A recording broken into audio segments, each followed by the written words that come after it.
Selamat datang di Sapa Indonesia Malam, saudara. Amerika Serikat memperpanjang gencatan senjata dengan Iran sambil tetap memblokade pelabuhan Iran untuk memaksa Iran memenuhi persyaratan perjanjian damai. Bagaimana respons Iran? Dan apakah langkah ini justru akan mengarah ke perang terbuka dan menjauhi perdamaian? Kami juga menyoroti informasi kapal perang Amerika Serikat yang melintasi Selat Malaka. Menteri Luar Negeri Sugiono menyebutnya sebagai hal yang biasa. Tapi seperti apa sebetulnya hukum internasional yang berlaku? Apakah ada pelanggaran kedaulatan di balik tindakan itu? Kami temani Anda hari ini 22 April 2026. Saya Tifal Solesa. Dan saya Friska Clarissa. Inilah Sapa Indonesia Malam selengkapnya.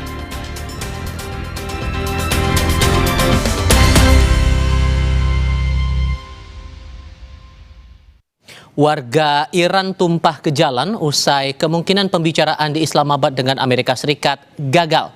Para militer Garda Revolusi Iran membawa rudal balistik ke kerumunan warga di Teheran.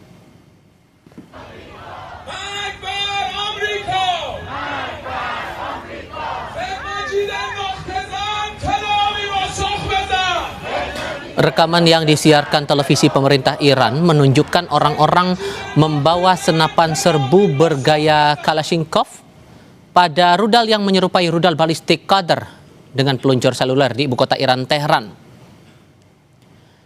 Warga meneriakkan yel-yel anti-Amerika dan slogan-slogan anti-Israel. Rudal Qadr semacam itu dapat melepas bom individu yang dikenal sebagai bom tandan yang dipakai Iran secara luas ketika menyerang Israel selama perang. Presiden Amerika Serikat Donald Trump memperpanjang gencatan senjata dengan Iran atas permintaan Pakistan sambil menunggu proposal dari Teheran.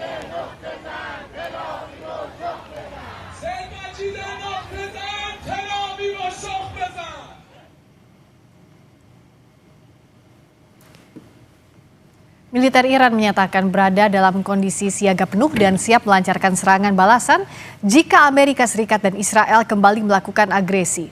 Pernyataan ini disampaikan Iran menyusul ancaman berulang dari Presiden Amerika Serikat Donald Trump yang akan mengebom Iran.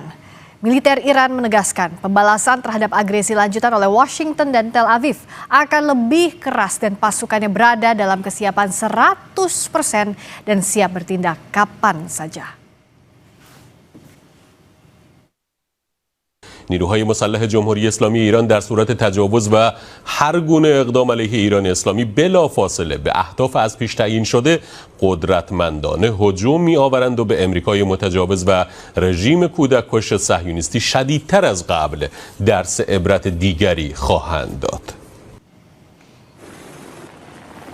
Militer Amerika Serikat menahan kapal tanker MT Tiffany di perairan Samudra Hindia. Operasi ini merupakan bagian dari penegakan sanksi maritim global terhadap jaringan yang diduga mendukung Iran. Pihak Amerika Serikat berdalih kapal itu beroperasi di bawah sanksi internasional dan dikategorikan sebagai kapal tanpa kewarganegaraan. Dalam rekaman yang dirilis Departemen Perang Amerika Serikat, terlihat pasukan militer menaiki helikopter dan turun menggunakan tali untuk melakukan pemeriksaan maritim di atas kapal tersebut tanpa adanya insiden. Komando Indo-Pasifik Amerika Serikat bertanggung jawab mengawasi operasi di Samudra Hindia dan Pasifik, berbeda dengan Komando Pusat Amerika Serikat yang bertanggung jawab atas Selat Hormuz.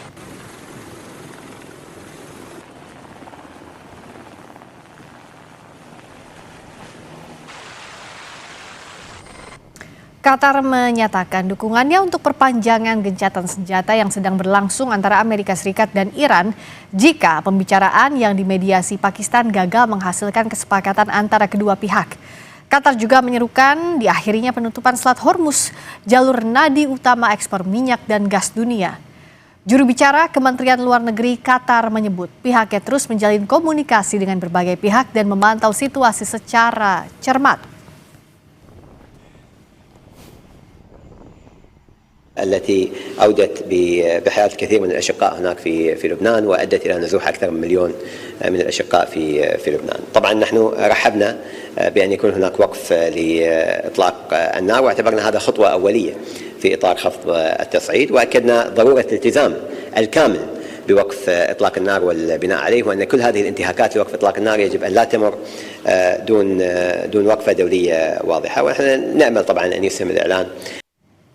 Warga kota Kafsir, Lebanon Selatan mengadakan upacara pemakaman terhadap 14 orang yang tewas akibat serangan Israel. Media Lebanon menyebut mereka yang dimakamkan adalah anggota Hizbullah.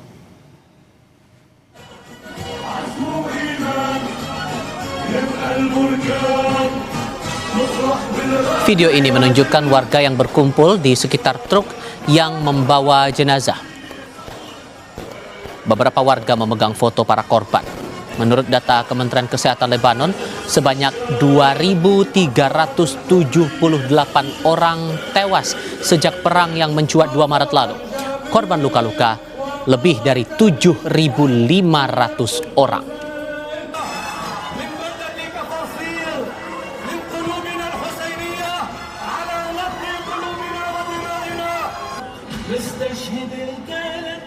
Situs sejarah Kastil Shama'a yang terletak di distrik Tayar, Lebanon Selatan dikuasai Israel pada hari Selasa setelah serangan dan pendudukan kota tersebut oleh pasukan darat Israel. Situs bersejarah tersebut kini berfungsi sebagai pos pengamatan di dataran tinggi dalam zona keamanan yang baru dibentuk oleh Israel yang membentang sejauh 5 hingga 10 km dan mencakup lebih dari 50 kecamatan termasuk Shama'a. Rekaman tambahan memperlihatkan kepulan asap membumbung dari rumah-rumah di kota tersebut.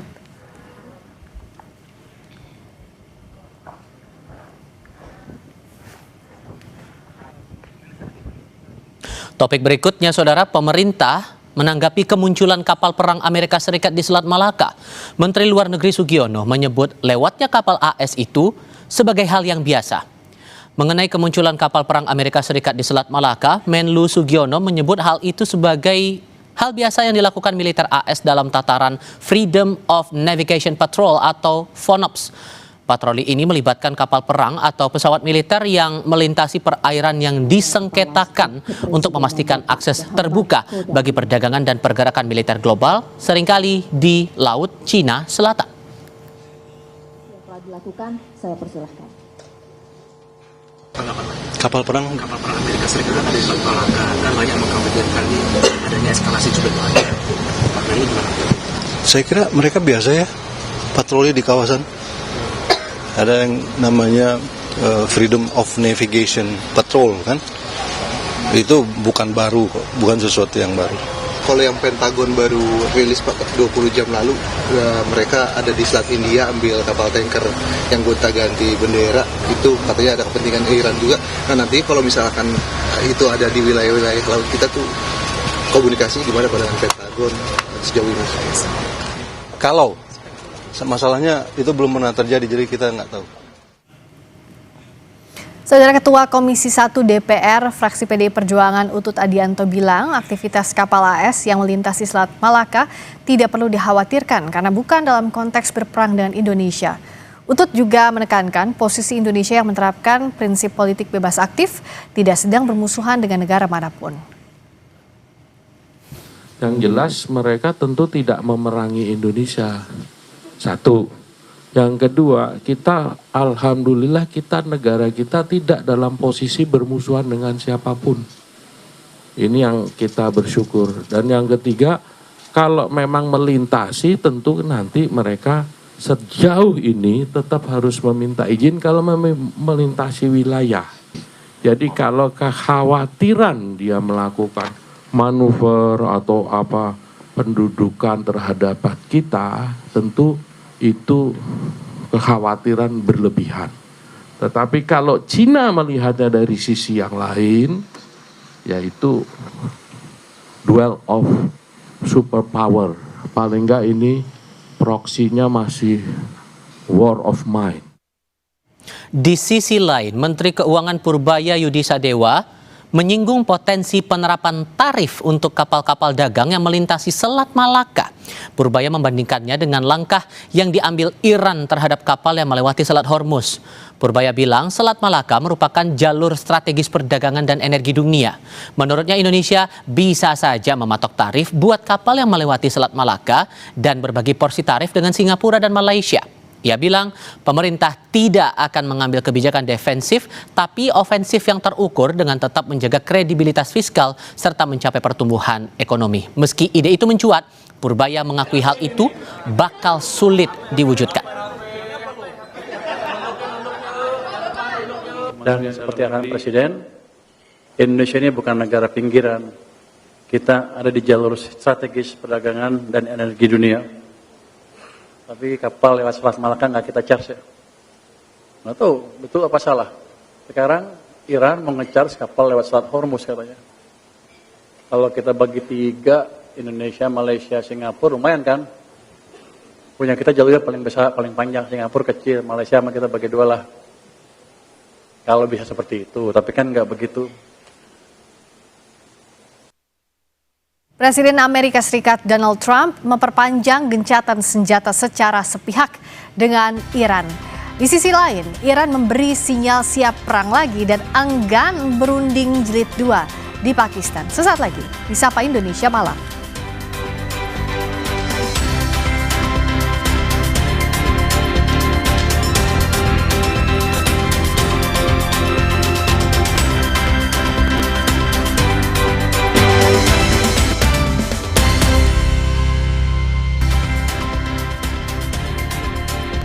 Kembali di Sapa Indonesia Malam bersama saya Friska Clarissa.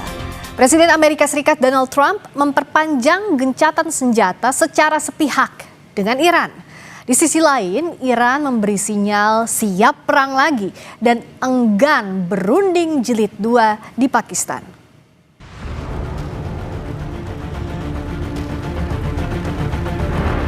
Amerika Serikat dan Iran masih belum mencapai kesepakatan untuk mengakhiri perang di Timur Tengah. Presiden AS Donald Trump mengaku masih menunggu Iran berunding dengan memperpanjang gencatan senjata yang seharusnya berakhir pada 22 April 2026. Tetapi, entah sampai kapan Trump akan bersabar menanti Iran. Sebab Trump kembali menebar ancaman ke Iran siap melanjutkan pemboman jika pembicaraan tidak berjalan dengan baik. Ini kali kedua dalam sepekan Trump menyampaikan narasi siap menjatuhkan bom ke Iran. Well, I expect to be bombing because I think that's a better attitude to go in with, but we're ready to go. I mean, the military is raring to go. They are absolutely. Merespons ancaman Trump, Iran menyatakan siaga penuh dan siap membalas jika Amerika Serikat dan Israel kembali membombardir mereka. Militer Iran menegaskan pembalasan terhadap agresi lanjutan oleh Washington dan Tel Aviv akan lebih keras. Dan pasukan mereka 100% siaga dan siap bertindak kapan saja. نیروهای مسلح جمهوری اسلامی ایران در صورت تجاوز و هر گونه اقدام علیه ایران اسلامی بلافاصله به اهداف از پیش تعیین شده قدرتمندانه هجوم می‌آورند و به امریکای متجاوز و رژیم کودککش صهیونیستی شدیدتر از قبل درس عبرت دیگری خواهند داد.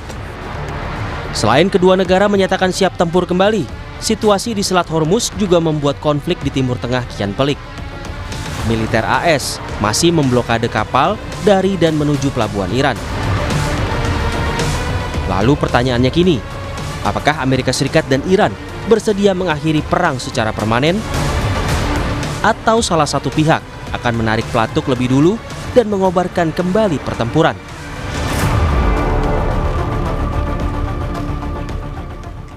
Sampai kapan gencatan senjata sepihak oleh Amerika Serikat ini akan diperpanjang atau justru perang akan kembali berkobar usai Iran menolak negosiasi? Kita bahas bersama dosen ilmu politik Universitas Udayana, Evata Filomeno Borromeo Duarte, dan guru besar hubungan internasional Saint Petersburg University Rusia, Koni Rahakundini. Selamat malam Bu Koni, juga Mas Evata. Selamat malam. Saya ke Bu Koni dulu. Membaca sekarang lanskapnya di konflik antara Amerika Serikat dan Iran ini sudah di tahap mana? Apakah dengan Amerika Serikat yang ingin perpanjangan gencatan senjata itu bisa jadi sinyal bahwa Amerika dalam kondisi yang terdesak, Bu Koni? Amerika dalam kondisi yang terdesak, tetapi sebelum saya jawab langsung ke situ ya, jawaban Iran seperti apa, Iran pasti harus bertahan. Gini, saya mohon maaf dengan segala hormat agak berbeda dengan pandangan Pak Menlu dan juga Pak Utut sahabat saya, karena kita mesti lihatnya dalam konteks, dan Iran melihatnya begini ya, dalam konteks strategis administratif Trump, ini blokade Hormuz ini kan tidak berdiri sendiri. Dia itu adalah gabungan dari manifestasi maritime choke point dominasi Amerika Serikat dengan teori Mahan. Jadi dia ingin apa? Amerika itu sekarang ingin menguasai urat nadi tujuan dunia, urat nadi milik dunia. Kita lihatnya begini, jangan lepas cuma Iran. Kita lihat ya, ancaman Trump sejak 2025 terkait mengambil kendali terusan kanal. Lalu sekarang Hormuz diblokir ya kan, atau ingin terus memblokade Hormuz. Nah yang ketiga, bagaimana dengan Indonesia MDCP kemarin? Walaupun memang betul kita punya UNCLOS, kita punya AKRI, mereka boleh melewati kapal perang dan lain dan sebagainya. Tapi kita mesti paham, ini tuh ada strategi terintegrasi dari misalnya strategi economic coercion, naval interdiction, dan alliance building untuk mengamankan 3 choke point kunci yang saya sebut tadi. Panama dan Malaka di Asia Tenggara. Jadi kalau kita lihat, strategi ini dirancang untuk menguasai jalur vital dunia karena persaingan ekonomi dunia utamanya antara Cina dan Amerika Serikat. Jangan lupa ya, saya akan sebut nanti Laut Cina Selatan dan Laut Cina Timur. Nah, paralel dengan blokade Hormuz ini berfungsi sebagai leveraging tool sebenarnya untuk ekonomi maksimal melalui secondary sanctions gitu loh. Kita juga mesti lihat, baru mengumumkan 14 perusahaan senjata yang mensuplai drone-drone ke Iran atau bantuan teknologi ke Iran. Itu di mana ya, di Turki, di Uni Arab Emirat, dan di Iran sendiri sekarang sudah dikenakan sanksi 14 individu dan perusahaan. Jadi ini nggak main-main. Menurut saya dari perspektif futuristik ya, pendekatan ini mencerminkan ada transisi dari kinetic dominance, yaitu serangan udara yang kemarin, ke prolonged economic coercion. Oke, nah bicara soal saat ini kondisinya, apa yang bisa kita lihat strategi yang coba dimainkan antara Amerika Serikat dan Iran? Iran yang coba bertahan, sementara Amerika Serikat yang tampaknya gamang dalam beberapa hari terakhir ini. Kita akan bahas, tapi kita akan dengarkan terlebih dahulu kumandang azan maghrib untuk wilayah Jakarta dan sekitarnya berikut ini.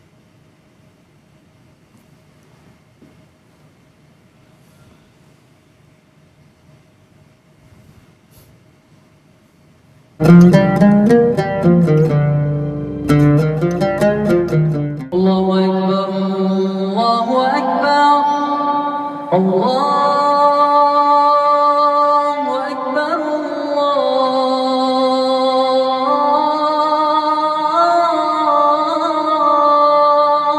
Allahu Akbar. Asyhadu an la ilaha illallah.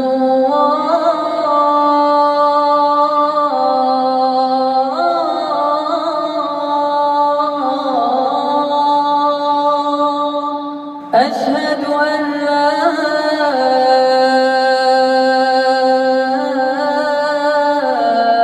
إله إلا الله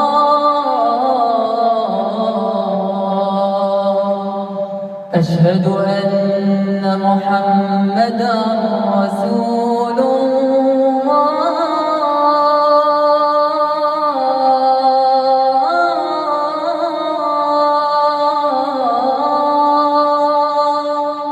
أشهد أن محمدا رسول الله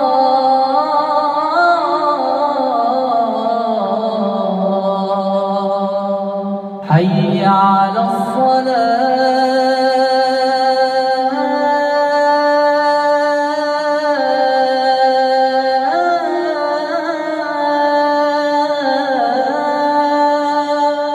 حي على الصلاة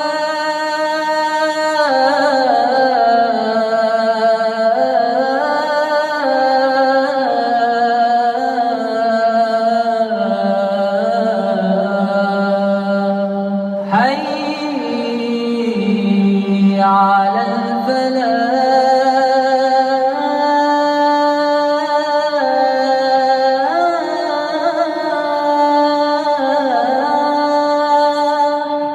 حي على الفلاح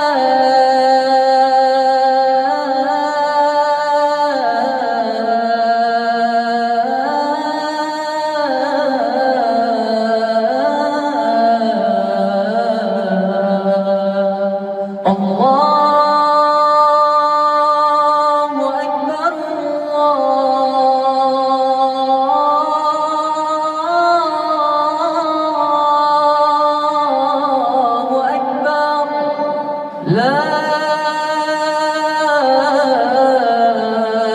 إله إلا الله.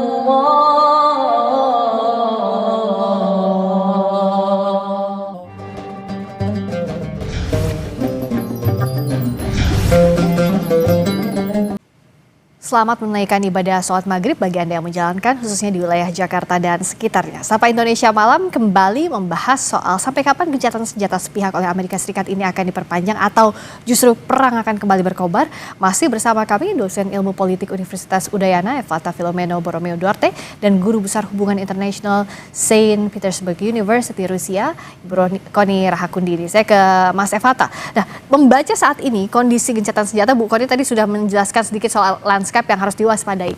Tapi setidaknya kalau bicara soal AS dan Iran, sudah di mana, sudah di tahap mana ini Mas Evata? Dan apa urgensinya Amerika Serikat untuk memanjangkan waktu gencatan senjata? Apakah memang mereka dalam posisi yang terdesak dan justru mengharapkan ini tidak terjadi?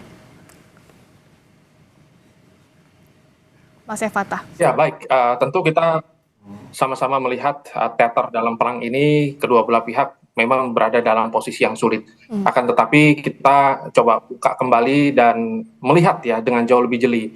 Sebenarnya ada doktrin Trump 2.0 yang saat ini lagi digerakkan oleh Amerika Serikat. Nah, tujuan utama yang bergeser ini ternyata terlihat dari titik center of gravity Amerika Serikat yang memanfaatkan waktu untuk mencekik Iran gitu. Saya melihat bahwa tujuan utamanya itu bukan untuk melakukan pergantian rezim change secara total karena kegiatan itu mampu dikontra dengan Iran dengan sangat baik, ya situasi politiknya malah menjadi lebih kuat. Tetapi Amerika Serikat saat ini mencoba untuk menghindari perang regional, ya mereka menghindari melakukan serangan-serangan secara bombastis. Tetapi mereka tahu bahwa Iran ini adalah negara petrostate yang kurang lebih pendapatannya 60% ini dari jualan minyak dan 90% ini dari ekspor minyak begitu. Nah maka satu-satunya cara untuk mengalahkan Iran adalah dengan melakukan blokade. Meskipun blokade ini pada kenyataannya dengan Globespeed yang kadang-kadang melintas, tetapi ini kan jumlahnya akhirnya menurun dengan sangat signifikan. Nah, maka dari itu, inilah yang diminta oleh Iran untuk segera diselesaikan. Maka Iran meminta agar gencatan senjata ini selesai, karena pada kenyataannya gencatan senjata masih menggunakan strategi blokade. Jadi ini kan salah satu kondisi yang cukup dilematis yang dihadapi oleh Iran itu sendiri, karena kita tahu bahwa Hormuz ini adalah napas utama. Amerika Serikat menginginkan jadi poin utamanya, tetapi ternyata Iran sendiri lumayan tersedak ya dalam kondisi itu. Mereka merasa Amerika tahu bahwa batas dalam produksi minyak Iran itu sampai tanggal 26 April. Ketika nanti tanggal 26 April ya tidak banyak minyak yang akhirnya diproduksi secara masif, otomatis banyak yang depleted karena banyak yang berair begitu ya. Nah ini kan tanda bahwa mereka ingin adanya salah satu kerusakan secara masif dalam operasi-operasi yang sudah dilakukan, baik dalam operasi ekonomi dan juga bagaimana Iran itu memproduksi minyak sampai saat ini. Kalau saya lihatnya mereka memainkan strategi-strategi demikian ya, dan mereka bisa saja memperpanjang atau menahan. Dan mereka tahu bahwa ini adalah salah satu algojo terbaik mereka, yaitu memainkan waktu. Demikian ya kalau saya lihat. Apakah Bu Koni melihatnya kondisi ini juga membuat Iran terdesak, tapi mengapa Iran seakan bisa bertahan dalam kondisi ini? Atau tadi ada limit yang sebenarnya Iran punya, tapi di sisi lain juga Amerika Serikat dilematis karena sudah 40% fiskalnya digunakan untuk perang ini, Bu Koni. Kalau saya lihatnya dalam kerangka sekarang tuh Iran tuh sudah mengembangkan Hormuz Doctrine 02 ya. Jadi dia tuh mengubah selat tuh menjadi golden asset dia. Malah Presiden Putin bilang kan itulah senjata nuklir Iran sesungguhnya, yaitu selat Hormuz. Apa yang mau dibuat oleh Iran itu mencakup misalnya escalation hybrid control. Dia tuh akan bikin serangan tuh terus ya, drone swarm lah, semua dengan fast attack boats dan lain-lain. Tapi intinya dia meningkatkan bagaimana dia ingin premi asuransi global tuh meningkat, menciptakan insurance driven shutdown, sehingga itu efeknya kepada dunia sehingga menekan Amerika Serikat. Yang kedua, diplomatic economic counter leverage. Misalnya percepat kesepakatannya dengan Cina, percepat kesepakatan dengan India. Bagaimana memanfaatkan pengaruh atas medisi proxy misalnya juga yang dimiliki oleh Iran. Yang ketiga, dia punya kemampuan internal consolidation. Bagaimana mobilisasi narasi perlawanan itu adalah bullying the imperialist, kira-kira gitu bahasanya. Jadi buat mereka itu juga stage-nya sedang dipegang sama Iran. Coba kita rasa aja kan di Indonesia sendiri orang kayaknya lebih ke wah Iran tuh sangat patriotik gitu. Nah, jadi at the same time Washington juga malahan sedang mengandalkan superioritas naval yang tadi saya bilang. Dia sedang memulihkan freedom of navigation total dia, paralel pada tekanan-tekanan, pada tekanan terusan Panama, tekanan Selat Hormuz, dan saya bilang tadi ya, Malaka. Jadi kalau saya harus underline, mohon maaf dan segala hormat pada Pak Menlu dan Pak Utut. Saya beda karena menurut saya tuh Amerika sudah menempatkan skenario 1 limited naval class dengan Iran, tapi dia akan bikin full choke point denial. Jadi artinya semua choke point itu akan dikontrol, selain juga Hormuz, tapi akan nanti dikaitkan. Dan bagaimana ada escalation ladder yang mungkin operasi amfibi terbatas akan dilakukan Amerika Serikat sekarang di Hormuz, kemarin di Panama, mungkin besok di Malaka. Dan ini inline juga dengan apa yang Mas Eva tadi sempat singgung, bahwa Amerika Serikat tampaknya ingin mengulur waktu ini untuk coba mencekik tanda kutip Iran dari berbagai sisi. Tapi apakah ini sebenarnya sudah dibaca oleh Iran menurut Anda dari langkah yang sudah dilakukan hingga saat ini, baik oleh pemerintah Iran maupun IRGC, Mas Evata? Ya, langkah yang diambil oleh Iran adalah segera menghentikan gencatan senjata dan masuk pada eskalasi. Sehingga kita bisa melihat bahwa Iran akhirnya memamerkan rudal yang baru. Ini tanda bahwa mereka sebenarnya memiliki banyak sekali senjata yang mereka pamerkan, dan mereka mengatakan bahwa kami masih mampu untuk melakukan satu retaliasi nanti ke depannya. Nah, ketika kita lihat secara baik-baik ya, bahwa Amerika yang telah mengubah doktrin perang mereka menuju pencekikan terhadap ekonomi, maka Amerika bisa saja berkilah, oke, ke depan kita akan menggunakan Pakistan sebagai bantalan, kan begitu. Mereka tinggal memanfaatkan negara-negara tetangga untuk mengatakan bahwa Iran yang tidak sepakat dengan gencatan senjata atau Iran tidak sepakat dengan negosiasi. Maka ini adalah permainan yang sempat saya beberapa kali sampaikan. Amerika memainkan pola bad cop dan good cop dalam teori Madman teori. Kita bisa lihat bahwa Amerika Serikat ini tahu bahwa center of gravity dari Iran ini adalah bukan politiknya, tapi center of gravity dari Iran ini adalah ekonominya, begitu. Ketika ekonomi mereka lumpuh, maka dari itu Amerika Serikat membaca pola-pola demikian dan mulai memberi sinyal bahwa kita adakan negosiasi. Tapi di internal Iran itu sendiri antara Ghalibaf, Fahidi ya dengan Pezeshkian dan juga Arghachi, ini ada perpecahan juga ya, ketika mereka berharap agar diselesaikan dengan jalur diplomasi, tetapi IRGC mengatakan bahwa kita masih bisa kontrol. Nah, kontrolnya ini kan sampai di mana? Mereka tahu bahwa Amerika memainkan kontrol terhadap waktu. Nah, ini dia dalam hal ini saya melihat bahwa Amerika memainkan waktu, dan ini menjadi salah satu doktrin yang mereka gunakan dan menurut mereka cukup efektif. Dan oleh karena itu, apakah meja perundingan jadi hal yang jauh panggang dari api kalau dalam kondisi seperti ini, dalam kondisi yang tadi juga Mas Evata sampaikan, strategi Amerika Serikat pun di internal Iran terjadi ada perbedaan pendapat antara pemerintah dan IRGC. Kita akan bahas usai jeda di Sapa Indonesia Malam.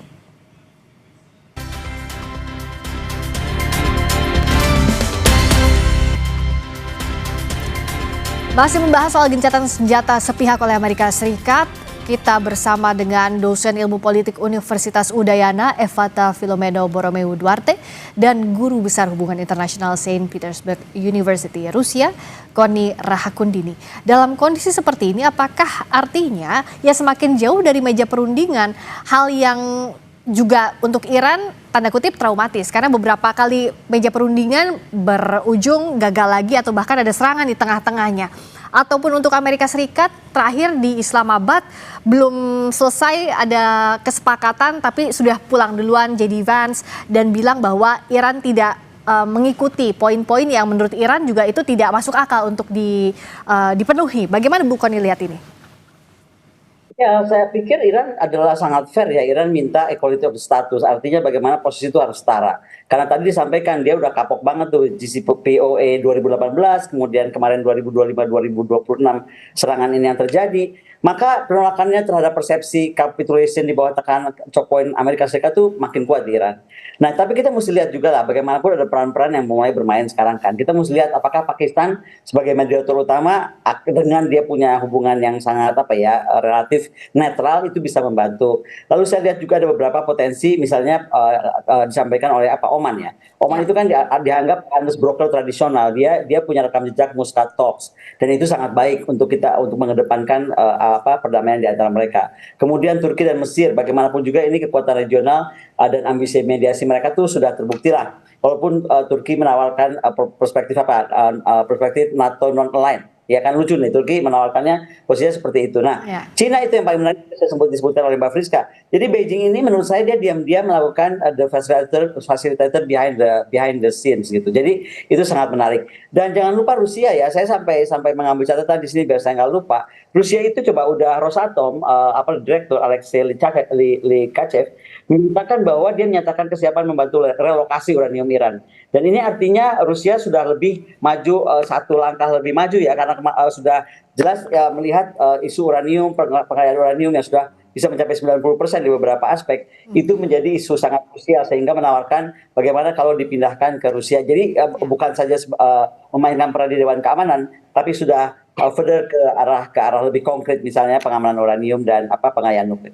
Nah, Mas Evata, bagaimana melihat langkah dari Rusia dan China atau Tiongkok sebagai yang negara-negara yang dekat dengan Iran? Tadi Rusia mengambil langkah untuk pengamanan uranium, sementara juga China yang kita tidak menyangka bisa masuk ke negara-negara Teluk ini mengambil peran dalam konflik yang terjadi, Mas Evata. Ya, bahwa saya mendapatkan beberapa catatan dan juga informasi ya terkait dengan Amerika Serikat memberitahu agar Cina tidak mendukung ya selit mereka atau rudal-rudal propeller nanti akan digunakan untuk menjadi salah satu kekuatan tambahan ya dari misil-misil Iran itu sendiri. Dan juga kita lihat bahwa Rusia juga memainkan pola-pola yang sama, dan kembali lagi kita melihat bahwa semua sisi akhirnya berharap agar konflik ini cepat berakhir. Tetapi kalau kita lihat baik-baik ya, bahwa memang poros ini masih timpang dan kurang solid kalau saya lihat ya. Pertama, kita bisa lihat ternyata China ya memveto resolusi intervensi militer di Selat Hormuz. Nah, ini kan adalah salah satu pukulan telak yang kita lihat bagi Teheran. Nah, kita melihat bahwa Beijing ternyata tidak serius untuk menyelamatkan Iran, meskipun pada catatannya mereka mensuplai senjata, mereka membeli minyak Iran, tetapi ketika mereka meminta agar dunia internasional menaruh perhatian secara total dan menghentikan agresi yang dilakukan oleh Amerika dan juga Israel, nyatanya mereka tidak mencapai kesepakatan demikian. Belum ada titik win-win solution yang muncul dari semua fenomena yang kita lihat ya. Selanjutnya kita bisa melihat dari Rusia itu sendiri. Kita tahu bahwa Moskow ini sudah memberikan bantuan intelijen secara terbatas ya. Data posisi pasukan Amerika Serikat memang sudah dari dulu, dan ada beberapa catatan-catatan yang konkret di sana. Akan tetapi ya kita melihat bahwa negara-negara yang saat ini memiliki kepentingan di Iran itu semua tergantung juga dari Selat Hormuz. Maka Rusia juga ternyata tidak memiliki satu bargaining yang cukup kuat ya, dan terkesan agak cukup lemah secara ekonomi dan militer untuk memberikan dukungan yang benar-benar secara total gitu. Nah, padahal mereka adalah mitra yang bisa kita lihat sangat-sangat dekat, dan ini kan berarti tanda ada oportunistik ya, bukan merupakan sekutu sejati. Nah, maka dari itu apakah semua sengaja untuk memperpanjang perang ini, padahal kan dalam beberapa catatan harusnya perang ini sudah berakhir gitu. Seharusnya sudah melakukan veto terhadap, nyatanya veto itu hanya diberikan untuk Israel ya, veto itu diberikan kepada negara-negara lain, padahal untuk bertahan hidup juga gitu. Nah, maka hal ini yang saya lihat ya, dan juga ada katup-katup pengaman ya dari Pakistan itu sendiri yang memainkan pola-pola seperti ini ya, ketika ada tekanan ya mereka memainkan upaya untuk negosiasi, padahal negosiasi adalah bagian dari perang Amerika juga. Nah, ini kan semua akhirnya dalam domain-domain mereka. Nah, ini yang kalau saya lihat masih belum terlihat. Ketika semua negara sepakat untuk menghentikan, maka sudah ada terlihat. Padahal proposal dalam Islamabad kemarin kan Cina juga mendukung. Cina kan diundang sebagai saksi dalam diplomasi, tapi nyatanya sampai hari ini belum ada satu dukungan konkret yang jelas ya. Saya lihat demikian. Ini yang jadi batu sandungan hingga saat ini. Terakhir Bu Kony, apa yang bisa dilakukan kalau begitu logisnya untuk menghentikan perang antara Amerika Serikat dan Iran ini? Apakah memang kedua belah pihak yang harus menahan diri atau harus ada intervensi dari negara-negara lain? Saya rasa sudah ada intervensi ya, udah bagus kemarin ada pertemuan antara Macron dengan beberapa pemimpin termasuk juga Rusia dan Cina. Menurut saya itu sudah sangat bagus gitu. Tapi saya tuh kok pengen lebih tarik ke Indonesia. Kok saya lebih concern, saya takutnya nih ya, pertama perkiraan CSIS perang ini akan panjang sampai Desember.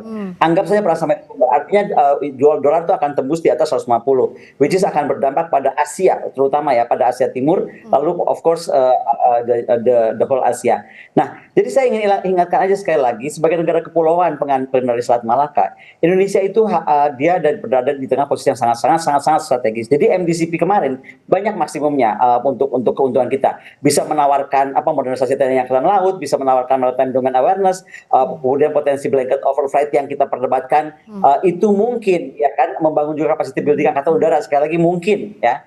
Tapi kita tuh harus ingat, prinsip kita sejak Soekarno itu adalah bebas aktif. Artinya Indonesia harus menjaga kedaulatan dan hindari entrapment masuk ke dalam great power proxy. Khususnya, sekali lagi, saya tadi bilang di awal kan, Trump ini nggak sekonyong-konyong kok tiba-tiba ke Hormuz dia pengen blokade. Tapi dia udah mulai dari Panama. Dia kemudian sekarang ke Hormuz. Dan sekarang kapal-kapal perang sudah mulai melewati lagi Malaka. Betul kalau disampaikan kita punya free passage atau FONOP. Tapi juga FONOP kan nggak tiba-tiba ada juga kenapa dia tiba-tiba aplikasikan FONOP-nya di tengah-tengah mengejar-ngejar kapal Iran di Malaka gitu. Itu harus menjadi catatan kita. Jadi sekali lagi sebagai middle power, saya harap Indonesia bisa mengaktifkan di track 1.5, track 2 ya kan, selain juga track 01-nya, karena ini penting. Dan artinya apa? Mendengar masukan rakyat, terutama masukan akademisi, karena sekali lagi poin track 1.5 dan 2 itu sangat berperan sebenarnya di Kementerian Luar Negeri dan juga di kerjasama antar negara. Jadi sekali lagi saya sering sekali bahas Iran dan ini dan itu, tapi saya ingin kita lebih tarik juga ke Indonesia ini, apa dampaknya kalau Indonesia juga secara strategik memikirkan masalah ini dengan baik. Ya, gencatan Amerika Serikat dan Iran ini kita tunggu di mana akhirnya, tapi di sisi lain juga negara-negara termasuk Indonesia harus mengantisipasi dampak dari ini.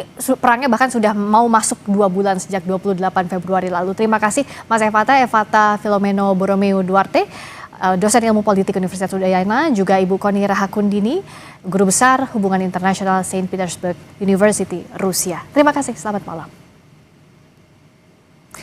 Berikutnya saudara, kami kembali dengan sorotan. Selama masa gencatan senjata, Selat Hormuz terus menjadi sasaran saling serang antara Amerika Serikat dan Iran. Apakah aksi saling blokade antara kedua belah pihak akan menurunkan eskalasi perang? Informasinya usai jeda bersama Tifal Solesa.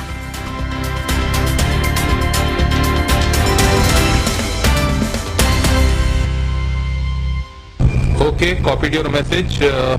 I will turn back, and there is no permission to transit Hormuz. That's correct, sir? But the blockade is going to remain. But maybe I won't extend it. So you have a blockade, and unfortunately we'll have to start dropping bombs again. به عنوان راهزنی دریایی و تروریسم دولتی است این اقداماتی که آمریکا انجام داده هر دو مورد.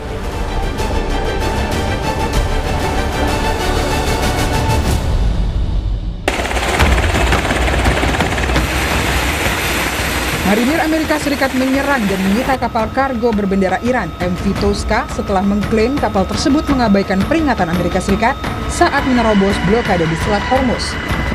Sejumlah helikopter terpantau lepas landas dari markas komando CENTCOM. Rekaman malam hari juga memperlihatkan personel marinir turun dan menguasai kapal kontainer tersebut. Kapal perusak Amerika Serikat juga dilaporkan melepaskan tembakan ke kapal berbendera Iran. Komando Pusat Amerika Serikat CENTCOM menjelaskan, MV Tosca tengah berupaya berlayar menuju pelabuhan Bandar Abbas di Iran. Iranian Navy, this is Bhagyalakshmi. Go ahead, sir. I read you loud and clear. It's very easy to watch and pass from that important, and there is no any permission for you to from the strait. Your order to go back to departure immediately. Your order to go back to departure immediately. You get my message? Okay, copied your message. I will turn back, and there is no permission to transit Hormuz. That's correct, sir? Yes, sir. There is no permission for you. Ketegangan di Selat Hormuz memuncak pasca Iran menutup kembali Selat Hormuz dan melarang seluruh kapal untuk melintasi Selat Hormuz. Dalam rekaman ini menunjukkan Angkatan Laut Iran melarang kapal asal India untuk melintasi Selat Hormuz. Sebelumnya, Al Jazeera juga melaporkan 2 kapal komersil diserang saat berupaya melintasi jalur distribusi 20% pasokan minyak dunia tersebut. Iran sempat mengumumkan pembukaan Selat Hormuz selama 10 hari pada Jumat 17 April waktu setempat. Namun keputusan itu dicabut Iran beberapa jam setelah diumumkan. Pemicunya, karena Amerika Serikat masih memblokade pelabuhan dan kapal-kapal Iran, akhirnya Selat Hormuz kembali ditutup total. Juru bicara Kementerian Luar Negeri Iran menyatakan bahwa blokade Angkatan Laut Amerika Serikat terhadap pelayaran dan perdagangan Iran merupakan pelanggaran yang serius. Ismail Baghaei bahkan menggambarkan tindakan blokade oleh Amerika Serikat adalah pembajakan dan aksi terorisme.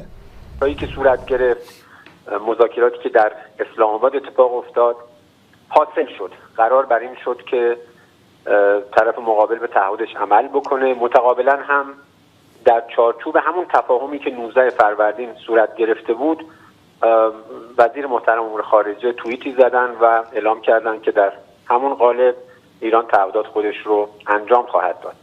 خب واکنش طرف مقابل چه بود؟ واکنش این بود که بله خیلی تشکر میکنیم از ایران اما ما به محاصره دریایی ادامه میدیم. اولا تعرض به کشتیرانی و تجارت آزاد در دریاها یک نقض بسیار خطرناک است به خاطر اینکه اگر این باب بشه اساساً آزادی دریانوردی مورد خطر قرار میگیره. به عنوان راهزنی دریایی و تروریسم دولتی است این اقداماتی که آمریکا انجام داده هر دو مورد. Menteri Luar Negeri Iran Abbas Araghchi juga telah memberikan respons atas serangan Amerika Serikat ke kapal-kapal Iran di Laut Oman. Ia menyatakan pemblokiran pelabuhan-pelabuhan Iran adalah pelanggaran saat gencatan senjata. Dalam unggahannya di media sosial X, Abbas Araghchi menyatakan memblokade pelabuhan-pelabuhan Iran adalah tindakan perang dan dengan demikian merupakan pelanggaran terhadap gencatan senjata. Menyerang kapal komersil dan menyandera awaknya adalah pelanggaran yang bahkan lebih besar.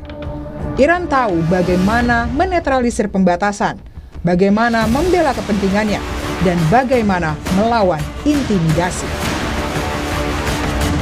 Sebelum Selat Hormuz kembali ditutup, Presiden Amerika Serikat Donald Trump memastikan tak akan membiarkan Iran memblokade perairan itu. Trump bilang, Iran tak bisa mengancam Amerika Serikat di tengah upaya perundingan kedua negara yang saat itu sedang dibangun kembali. They wanted to close up the strait again, as they've been doing for years, and they can't blackmail us. In fact, a lot of the ships are coming up to Texas. I don't know if you know, in Louisiana, the ships are coming up. They got used to it. Maybe they'll keep doing it. It's worked out pretty good. We're talking to them. And, we're taking a tough stand. They've killed a lot of people. A lot of our people have been killed. A lot of your fellow soldiers have been killed over the years by Iran. Kini konfrontasi antara Amerika Serikat dan Iran semakin meningkat. Kapal masing-masing negara saling menyerang di sekitar Selat Hormuz. Menteri Energi Amerika Serikat Chris Wright menyatakan Trump menggunakan segala cara untuk mengakhiri konflik dengan Iran agar arus distribusi pasokan melewati Hormuz kembali normal. The president is using every way he can to get leverage over the regime to bring this conflict to an end. He's a creative negotiator. He uses pressure in different ways. He uses uncertainty in different ways. I think we'll have a nice end to this conflict and have the Middle East finally not have a constant terror, a constant risk over the regimes in the area, the economies in the area, and ultimately the flow of goods through the Straits of Hormuz. Merespons tindakan marinir Amerika Serikat membajak kapal kargo Iran, Presiden Iran Masoud Pezeshkian memastikan akan membalasnya sebagai tindakan pembelaan diri. ما دنبال گسترش جنگ نیستیم. اصلا ما دنبال جنگ نیستیم. ما آغازگر جنگ نبودیم. ما به جایی حمله نکردیم. الان هم قصد این که به کسی حمله کنیم نداریم. حقوقمون رو میخوام. اینا با قلدری میخوان حقوق یک ملتی رو، یک جامعه رو ندن. ما صلح طلبیم. ما از خودمون داریم دفاع میکنیم. اگه انسانی از خودش دفاع نکنه مرده است. مثل یک انسانی که اگر یه ضربه‌ای بهش وارد میشه عکس العملی نشون میده. اگر انسانی بهش ضربه بزنن و عکس العمل نشون نده یعنی مرده است. به ما حمله کردن، ما دفاع کردیم. Sebelumnya di masa akhir masa gencatan senjata, kedua negara juga memiliki perbedaan yang cukup signifikan. Amerika Serikat begitu optimis akan ada perundingan putaran kedua. Sementara pihak Iran mengatakan sebaliknya. Iran menolak segala bentuk negosiasi dari Amerika Serikat dan tidak akan menghadiri perundingan kedua di Islamabad yang sebelumnya direncanakan akan berlangsung pada Rabu waktu setempat. Sementara itu, Trump melalui media Truth Social menyebut bahwa gencatan senjata dengan Iran diperpanjang. Trump menyebut langkah itu diambil setelah adanya permintaan dari Pakistan. Trump menuliskan, berdasarkan fakta bahwa pemerintah Iran sangat terpecah belah, yang tidak mengejutkan, dan atas permintaan Marsekal Lapangan Asim Munir dan Perdana Menteri Shehbaz Sharif dari Pakistan, kami telah diminta untuk menunda serangan kami terhadap Iran sampai para pemimpin dan perwakilan mereka dapat mengajukan proposal yang terpadu. Oleh karena itu, saya telah mengarahkan militer kita untuk melanjutkan blokade dan dalam segala hal lainnya tetap siap dan mampu.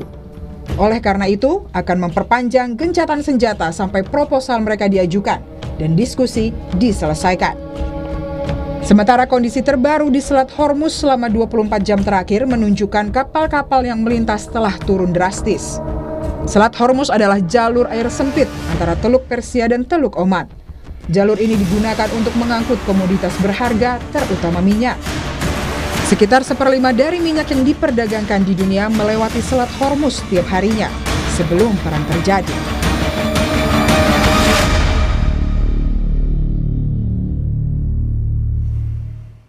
Saudara, pasukan Amerika Serikat kembali menyergap kapal yang diduga terkait Iran. Ini merupakan tindakan kedua Amerika terhadap kapal-kapal yang diduga terafiliasi dengan Iran.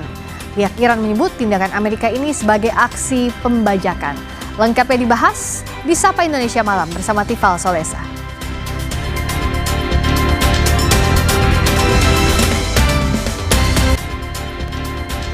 Kami bawa Anda pada diskusi berikutnya di Sapa Indonesia Malam. Pasukan Amerika Serikat kembali menyergap kapal yang diduga terkait Iran. Ini menjadi tindakan kedua AS terhadap kapal-kapal yang diduga terafiliasi dengan Iran. Pihak Iran menyebut tindakan Amerika ini sebagai aksi pembajakan. Pasukan Amerika Serikat menyergap kapal tanker MT Tiffany di perairan Indo-Pasifik. Pentagon atau Departemen Perang Amerika menyatakan intervensi ke kapal MT Tiffany didasarkan dugaan kapal tersebut melakukan aktivitas ilegal terkait Iran. Pentagon menyatakan operasi ini dilakukan di wilayah tanggung jawab Komando Indo-Pasifik Amerika Serikat. Komando ini mengawasi operasi di wilayah Samudra Hindia dan Samudra Pasifik. Sebelumnya, pasukan Amerika juga menyita kapal kargo Iran MV Tosca. Amerika mengklaim kapal MV Tosca telah mengabaikan peringatan saat mencoba menerobos blokade laut yang diberlakukan Amerika di Selat Hormuz. Kapal perusak Amerika dilaporkan sempat mengeluarkan beberapa tembakan yang mengakibatkan kerusakan mesin di kapal Tosca. Pentagon menyebut blokade maritim dan penegakan sanksi ke kapal-kapal yang terafiliasi dengan Iran merupakan bagian dari operasi Economic Fury. Operasi ini berjalan bersamaan dengan operasi Epic Fury, operasi serangan ke Iran yang dipimpin Amerika. Sementara pihak Iran menyatakan blokade laut yang dilakukan Amerika terhadap pelayaran dan perdagangan Iran merupakan pelanggaran serius. Juru bicara Kementerian Luar Negeri Iran, Ismail Baghi, dalam wawancara di stasiun televisi Iran menyebut tindakan Amerika sebagai aksi pembajakan dan aksi terorisme negara.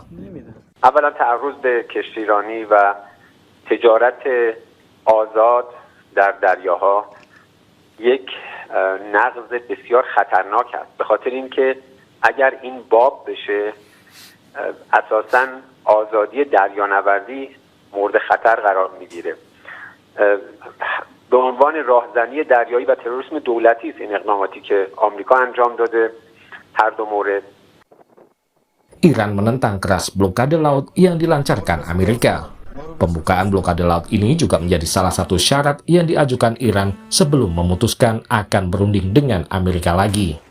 Tim Liputan, Kompas TV. Konflik Amerika Serikat dan Iran semakin meluas. Amerika menyasar kapal-kapal yang terafiliasi dengan Iran hingga di luar perairan Selat Hormuz.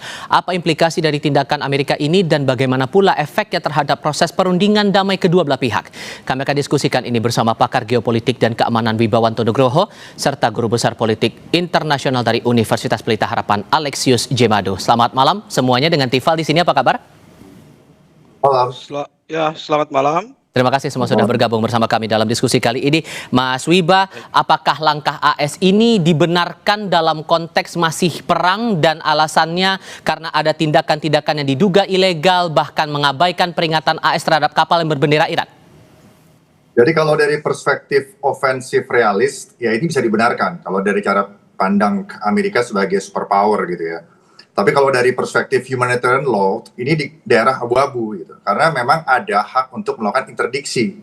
Tetapi dalam konteks seperti ini, kalau melakukan interdiksi dalam konteks global commerce, ya walaupun di era perang ya, saat ini ada konflik bersenjata antara Iran dan Amerika melawan Israel, itu adanya di daerah gray zone tuh Mas ya. Jadi kondisi sekarang ini menjadi semakin kuantum tuh yang saya katakan, uncertain gitu ya. Ini itu situasi terbaru ya yang memang benar-benar concerning karena ini sudah melebar ke Indo-Pasifik gitu. Ya, ini menjadi concern saya. Kalau sudah melebar ke Indo-Pasifik ya, Indonesia itu di tengah kalau di dalam perspektif Indo-PACOM tuh dari US Indo-Pacific Command ya. Di mana itu ada kekuatan nuklir, semua kekuatan nuklir ada di situ, minus Israel aja, semua yang lain ada di situ. Dan dari 13.000 arsenal nuklir itu kan mayoritas berarti dari Indo-Pasifik. Nah ini menjadi concerning. Ya. Yang kedua, ini cara Amerika untuk menekan sampai 28 April, yaitu batas akhir, di mana Kongres harus mengambil alih kondisi pelaksanaan high intensity conflict oleh Presiden Trump gitu. Dan cara yang dilakukan oleh Amerika saat ini adalah memaksimalkan tekanan instrumen of national power, khususnya militer, untuk memaksa Iran untuk mau bernegosiasi. Nah, karena dalam perspektif Pentagon yang berada di bawah komando Presiden Donald Trump, ya dalam konteks ini, ya, itu adalah bagaimana memaksa Iran harus bertekuk lutut tuh. Nah, setelah sudah bertekuk lutut, baru membuat negosiasi gitu. Nah, ini berseberangan dengan cara pikir kelompok liberalis yang ada di Washington, yang mengatakan bahwa kalau penggunaan kekuatan militer eksesif seperti ini bisa berisiko besar untuk pelebaran dari konflik, ya, peningkatan eskalasi, dan juga jika terjadi settlement itu juga bisa merusak rejim law atau struktur norma di dalam international politics. Itu cara pandangnya begitu. Nah, tetapi cara realistis sekarang yang dipaksakan, yang harus dilakukan dari perspektif Presiden Trump adalah memaksakan bahwa hal negosiasi dengan Iran itu bisa diselesaikan sebelum 28 April. Batas 60 hari atau 30 hari yang kedua yang terakhir sejak penyerangan awal 28 Februari, karena menurut undang-undang di Amerika bahwa Presiden itu boleh melaksanakan high intensity konflik ya, perang gitu, selama paling lama 10 hari dari 28 Februari. Nah, jadi ini sudah merupakan gabungan ya antara ada maritim dominance atau naval dominance ya untuk melakukan courtship diplomasi, menggunakan instrumen ekonomi ya untuk dengan cara mengganggu gitu ya, mengganggu global commerce yang terkait dengan energi, yang akhirnya diharapkan ya ini terus membuat perekonomian Iran itu 90% berdarah gitu. Asumsi Pentagon sampai saat ini dengan adanya gangguan di international water. Tapi yang menjadi concern saya, ini udah masuk Indo-Pasifik gitu. Nah gitu, itu ya poinnya. Pak Alex, sampai dibilang Iran ini aksi yang dilakukan AS sebagai bentuk pembajakan. Tapi sesungguhnya Pak, secara sederhana, hal apa atau indikator apa yang membuat tindakan seperti itu dianggap bisa atau masuk akal dilakukan? Ya, ini memang situasinya sangat problematik karena ini kan bukan situasi normal ya. Ini situasi lagi dalam keadaan yang extraordinary, dalam situasi perang kan.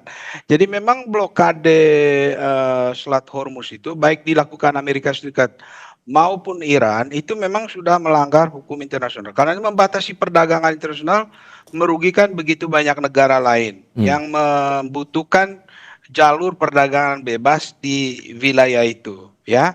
Tetapi karena memang ini situasinya perang, maka kita tidak bisa berpikir terlalu normatif di sini ya. Nah, selain itu jangan dilupakan bahwa Presiden Trump ingin menunjukkan bahwa dia mempunyai banyak pilihan ini. Kombinasi berbagai instrumen dia gunakan untuk menunjukkan bahwa dia mempunyai banyak pilihan. Dia tidak dipaksa oleh keadaan. Dia perlu memberikan suatu kesan seperti itu agar tidak tampak di mata rakyat Amerika sendiri dan di publik gitu bahwa Amerika itu dalam keadaan yang panik begitu. Karena dia mempunyai banyak pilihan. Dan jangan dilupakan bahwa sampai saat ini tidak ada tujuan politik Amerika yang tercapai. Ya, awalnya itu kan dia mau mengatakan perubahan rejim, tapi tidak terjadi. Ya, kemudian eliminasi program nuklir untuk militer juga belum berhasil. Kemudian dukungan Iran terhadap proksinya di Timur Tengah itu juga belum berhasil. Jadi dia dalam keadaan di mana Presiden Trump merasa perlu meyakinkan rakyat Amerika bahwa dia perlu menggunakan tekanan militer antara lain penahanan kapal itu untuk menunjukkan bahwa dia bisa gitu, mampu Amerika untuk mencapai tujuan politiknya. Nah, dengan itu juga dia ingin menekan Iran untuk maju ke meja perundingan, begitu, diplomasi. Kenapa? Karena dari awal Amerika atau Trump dalam hal ini menginginkan agar perang ini selesai cepat ya dan decisive. Maksudnya once and for all, begitu. Ya, dengan cara berunding, kalau bisa berunding ya diplomasi, atau if necessary dengan cara militer. Nah, sekarang kan dia menunda lagi, memperpanjang lagi ceasefire ini, ya. Nah, saya duga itu maksudnya untuk menunjukkan kepada Iran, look, saya mempunyai banyak pilihan ini. Saya bisa memperpanjang ceasefire ini, saya menentukan terms untuk perundingan kalau itu terjadi nanti perundingan kedua itu, bahwa dia tidak berada di dalam tekanan. Jadi ini semua bagian dari tekanan yang dilakukan oleh Amerika Serikat, ya, menuju kepada tercapainya tujuan politik yang tadi saya sebut itu sampai saat ini belum ada tujuan politik dia tercapai. Nah, kalau dia tidak mencapai tujuan politik itu, di mata rakyat Amerika dia gagal. Selama ini mobilisasi kekuatan militer itu tidak mencapai apapun. Nah, dia ingin menunjukkan hasil yang konkret begitu. Sehingga kalau menurut Anda, Mas Wiba, dengan tindakan sampai sejauh ini, adakah kemungkinan Iran akan membalas dengan hal yang sama, bermain di ranah yang lebih luas lagi? Kalau AS sudah bermain ke ranah Indo-Pasifik, dia juga akan meniru hal yang sama? Ya, jadi ini kan isunya geopolitik tuh. Tadi Prof. Alex sudah bilang tuh bahwa ini kita nggak bisa berpikir normal. Di mana yang diperebutkan itu adalah interest, yang diperjuangkan itu adalah interest gitu. Interest yang di framing, ya kan? Di framing yang menimbulkan perception di tingkat global ya untuk menjustifikasi tindakan dari masing-masing aktor, dalam hari ini Amerika dan Iran. Yang diperebutkan apa sih sebenarnya? Yang diperebutkan itu adalah akses kepada energi, itu poin satu. Yang kedua adalah struktur regional security complex di Timur Tengah.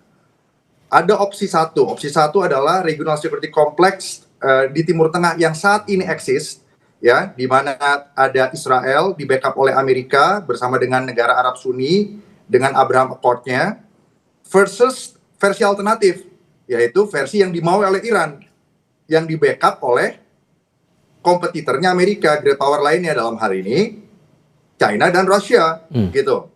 Makanya ada kapal kedua yang diinterdiksi, kan itu poinnya tuh. Nah, jadi kita selalu bilang persaingan antara rising power melawan ruling power itu selama 500 tahun terakhir 74% dari 16 itu berakhir perang terbuka, yang 25% tidak. Nah, ini adalah cara ya Rusia dan China untuk memanfaatkan peluang untuk bisa men-challenge Amerika tanpa konfrontasi langsung, ya. Jadi apa yang dilakukan oleh Iran ini tidak bisa dilihat hanya Iran gitu loh, ya. Ini ada net assessment-nya Iran plus kekuatan ekstra. Kekuatannya apa sih sebenarnya sekarang yang tersisa? Yang pertama adalah Hormuz. Dia punya Hormuz dan ini adalah geopolitical chokehold. Artinya apa? Kalau Iran nggak mau buka, ya nggak bisa dibuka itu Hormuz. Nah, sementara yang dimiliki oleh Amerika yang sekarang diutamakan adalah militer, instrument of national power, militer. yang di belakangnya itu informasi, diplomasi, ekonomi itu membackup gitu loh. Nah, dan selanjutnya yang perlu digarisbawahi ya, ini adalah dukungan dari great power lainnya gitu ya. Sementara Israel membackup Amerika, sementara Iran juga di backup oleh great power lainnya. Dan ini yang menjadi concern saya, Mas. Ini bisa melebar ke Indo-Pasifik. Jika sudah melebar ke Indo-Pasifik, Indonesia menjadi center. Dan selat dan choke point satu lagi dari 9 choke point utama di dunia setelah Bab El Mandab, setelah Suez, Bab El Mandab, dan juga Hormuz, ya itu Selat Malaka. Kan? Gitu ya. Jadi kita harus aware sekali gitu dari segala aspek nih Indonesia. Harus position strateginya. Oke, Pak Alex, satu hal lagi yang juga menarik perhatian saat Presiden Trump ini menyebut AS sudah menyerang kapal Tiongkok yang disebut membawa hadiah dalam tanda kutip untuk persenjataan Iran selama perang ini masih terus berkelanjutan. Menurut Anda, apakah dengan menyenggol Tiongkok ini oleh Presiden AS, Cina akan turun tangan di depan panggung langsung membela diri karena mereka juga sudah menyatakan sikap atas langkah yang diambil Amerika menyerang kapal-kapal yang melintas terutama di perairan ini? Jawabnya nanti, kita jeda dulu ya. Tetap di Kompas TV.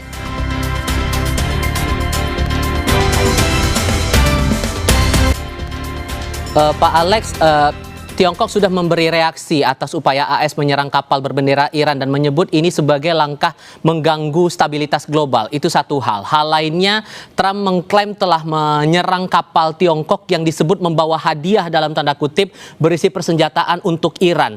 Berlebihan nggak kalau kemudian ada yang menduga jangan-jangannya habis ini karena udah nyenggol-nyenggol Tiongkok bakal maju depan panggung nih? Ya, saya mengira bahwa Tiongkok justru preferensinya itu adalah penyelesaian konflik ini secara diplomatik gitu ya. Belum ada satu compelling reason, satu alasan yang mendesak bagi Tiongkok untuk terlibat langsung di dalam perang ini. Nah, kecuali kalau nanti ya eskalasi ini menjadi suatu ancaman eksistensial atau mengancam kepentingan strategis Tiongkok. Nah, itu mungkin baru ada peluang di mana Tiongkok mungkin terlibat langsung. Tapi selama ini saya pikir dia hanya mensuplai senjata buat Iran, informasi intelijen juga dia berikan, tapi hanya sebatas itu ya. Kenapa? Karena kita melihat bahwa tindakan yang dilakukan oleh Presiden Trump ini sebetulnya untuk memutus mata rantai pembangunan rudal balistik yang sangat berbahaya bagi Amerika Serikat maupun sekutu-sekutunya di Teluk itu yang digunakan oleh Iran selama ini untuk menyerang mereka kan. Nah, selain itu signifikansi dari peristiwa ini juga menunjukkan bahwa Iran membutuhkan pasokan raw materials untuk rudal balistiknya. Artinya ada gejala bahwa terjadi penurunan kemampuan rudal balistik dia. Jadi ini cukup signifikan mempengaruhi jalannya konflik ini ke depan, gitu ya. Dengan diputusnya mata rantai itu, rantai pasok dari China itu, Amerika Serikat ingin mengendalikan atau mengontrol pembangunan kembali kemampuan militer Iran, dan mungkin dengan melakukan tekanan militer ini, Iran bisa dalam tanda petik dipaksa untuk maju ke meja perundingan yang akan terjadi di Islamabad yang sampai saat ini belum jelas itu. Nah, padahal sangat diinginkan oleh Trump supaya perundingan itu terjadi dan menerima semua terms ya atau conditions yang diterapkan oleh Presiden Trump agar konflik ini cepat selesai, karena itu yang diinginkan Amerika Serikat. Kalau perang ini berlanjut terus, Amerika Serikat yang sangat dirugikan. Kenapa? Karena tekanan ekonomi global, tekanan di dalam negeri, belum lagi tekanan dari legislatif Amerika. Trump itu berada di bawah tekanan yang luar biasa, sehingga dia mau supaya ini cepat selesai. Makanya dia lakukan itu, ya, tindakan-tindakan militer yang dilakukan oleh marinir Amerika Serikat di Selat Hormuz itu, gitu kan? Nah, itu bagian dari strategi Amerika untuk menekan Iran sebetulnya, supaya menerima jalur diplomasi daripada eskalasi militer yang lebih tinggi yang tidak menguntungkan siapapun, merugikan semuanya begitu. Oke, Mas Wiba, Anda setuju juga atau ada pandangan lain? Ya, saya ada pandangan lain ya mengenai ini ya. Jadi sejak era Perang Dingin selesai, Amerika dan Cina itu ya khususnya mengarah kepada pemerintahan Presiden Xi Jinping itu terlibat di dalam namanya irregular competition ya. Jadi mereka itu sebenarnya sangat panas suasananya ya, tetapi mereka tahan di skala irregular competitions, di mana pada prinsipnya tuh aktor negara, donor negara secara agresif progresif ya, berusaha untuk mempengaruhi, create condition untuk influence population di dalam negara masing-masing untuk affect legitimacy yang ujung-ujungnya mereka mempunyai pengaruh di negara tersebut terhadap pengambilan keputusan negara tersebut ya satu sama lain ya, Amerika ke Cina, Cina ke Amerika tanpa harus berperang. Itu poin satu ya.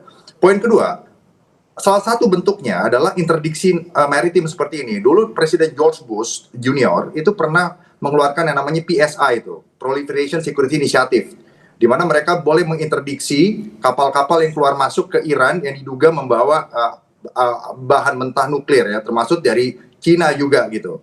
Nah, tetapi dalam konteks ini menjadi berbeda karena kita melihat satu ya faktor sejarah ya. Perang Dunia I itu terjadi karena overkomitmen dari aliansi saat itu ya. Satu kasus pembunuhan Duke Ferdinand itu bisa pecah menjadi perang dunia tuh. Nah, yang kedua itu masalah under deterrence, di mana dilihat Hitler itu terlalu agresif menyerang Polandia tuh, ya kan? Nah, akhirnya ya. Dan ini kan Prof. Alex, ini kan kalau kita lihat Robert Jervis nih, ini kan karena persepsi leaders bisa salah mengambil keputusan walaupun analisa intelijen sudah mengatakan jangan melangkah lebih, kan begitu ya? Nah, gitu. Nah, ini harus diperhitungkan gitu. Dan ini kita harus melihat bahwa jika konflik ini sudah meluas, ya, ada multi-front battles di mana-mana gitu, baik itu di Indo-Pasifik, naik di Selat Malaka, Laut Cina Selatan, naik ke Semenanjung Korea, belum lagi yang di Ukraina belum beres gitu ya. Ini yang disebut mengarah pada perang dunia gitu. Nah, cara manifestasinya mungkin berbeda dengan Perang Dunia I dan kedua. Nah, apalagi ini sekarang, ini bicara mengenai, ya, ini kan anggaran militer dunia kan 2,7 triliun sebelum perang ini kan. Ya, jadi tertinggi sejak era Perang Dingin tuh. Jadi memang dunia itu sedang harus berubah. Karena ada masalah sistemik yang perlu dikoreksi itu. Ya, baik dengan cara realis, liberalis, institusionalis, atau cara-cara konstruktivis. Yang akhirnya sekarang pecah perang ini gitu. Saya tidak membenarkan juga gitu karena yang menjadi korban kan manusia. Tetapi di regional security kompleks Timur Tengah ini sekarang puncaknya adalah berubah apa tidak gitu.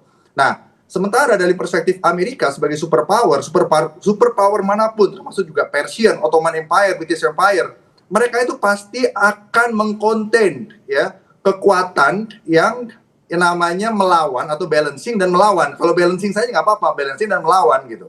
Baik militernya, nuklirnya, atau proksinya, geopolitical influence-nya pasti akan dikonten, kalau perlu dilucuti habis gitu. Dan yang kedua, kita akan melindungi struktur yang ada, akan mencegah munculnya rivalitas aliansi yang versi Amerika, yang versi China dan Rusia di situ. Dan mereka akan melindungi negara-negara yang menjadi sekutunya. Kan itu poinnya. Dan mereka mau akses kepada sumber daya dan freedom of navigation. Semua superpower kayak gitu. Nah, sekarang memang Donald Trump ini kan sudah melangkah jauh masuk ke dalam intensity konflik. Ternyata seperti Prof. Alex bilang tadi, yang kita sudah sering bahas, tidak selesai dalam waktu 1 minggu, 2 minggu. Nah, tetap keluar begitu saja kan juga nggak bisa gitu. Nah, sekarang ini yang terjadi adalah kompleksitas dan probabilitas ya, bahwa mungkin terjadi eskalasi yang tidak terkontrol gitu. Karena buat Cina pun bisa saja ini bisa menjadi ini gitu Prof. Apa namanya, eksistensialnya itu menjadi socially constructed gitu loh, gitu loh ya. Jadi akhirnya chain of reaction itu muncul karena faktor-faktor socially constructed. Akhirnya satu-satu terlibat superpower dan mau nggak mau pecah perang itu, sehingga akhirnya malah ini mungkin ya, saya bukan ofensif realis dalam hal ini, malah mungkin ini yang cepat menyelesaikan masalah. Jadi akhirnya akan ada order baru gitu. Kalau sistem dunia ini harus dikoreksi. Itu poinnya, tapi kita harus waspada karena sudah masuk, saya berkali-kali bilang, sudah masuk ke Indo-Pacific Command dan Indonesia di tengah posisinya itu. Oke, Pak Alex, sehingga nih kalau pakai kacamata awam, nih kalau ngelihat kondisinya udah kayak begini, AS dan Iran dengan pendiriannya masing-masing dengan bersikeras dengan posisi mereka, ini udah akan sulit lah untuk menuju perundingan yang disebut-sebut akan jilid 2 itu. Tapi kemungkinan dua belah pihak ini akan melonggar kalau apa, Pak Alex? Ya, pertama kalau misalnya dugaan Amerika atau perhitungan kalkulasi strategis Amerika Serikat itu bahwa ekonomi Iran melemah karena blokade ekspor impor yang selama ini ditutup, begitu ya. Kemudian masalah ekonomi yang dulu menjadi awal protes besar-besaran di Iran awal Januari itu belum teratasi, ya. Dan kemudian juga elit Iran kesulitan untuk mengkonsolidasi diri setelah dibombardir selama ini oleh Amerika dan Israel, mungkin itu akan membuka peluang untuk menuju ke meja perundingan, ya. Nah, kecuali kalau Iran masih memiliki senjata yang kita tidak tahu apakah dia masih punya atau tidak untuk menghadapi tekanan militer yang masif yang dilakukan oleh Amerika Serikat dengan menghadirkan kapal-kapal induk dan mengoperasikan angkatan laut yang begitu masif saat ini di Selat Hormuz, itu ada peluang untuk bisa menuju ke meja perundingan, gitu ya. Nah, kemudian yang kedua, kalau elit-elit Iran, baik yang garis keras maupun moderat itu bisa bersatu dan muncul dengan satu proposal yang kata Amerika Serikat, kata Trump, sampai saat ini belum ada proposal yang satu begitu ya, satu suara dari pihak Iran, sehingga perundingan tidak bisa dilakukan kalau tidak ada proposal yang didukung atau mempunyai legitimasi yang kuat, didukung oleh seluruh elemen yang ada di dalam pemerintahan Iran itu sendiri. Nah, kalau syarat-syarat itu dipenuhi, maka peluang untuk ke meja perundingan itu tetap ada, gitu ya. Nah, itulah juga yang mendasari mengapa Trump memperpanjang ini ceasefire ini, gencatan senjata, ya. Dia ingin memberi kesempatan kepada Pakistan untuk meyakinkan Iran bahwa jalan diplomasi itu jauh lebih baik daripada eskalasi militer yang lebih tinggi. Karena dugaan saya, Trump mungkin tidak akan mau ada nanti jalur diplomasi yang ketiga. Ini kan yang kedua sekarang. Yang pertama kan gagal, gitu ya.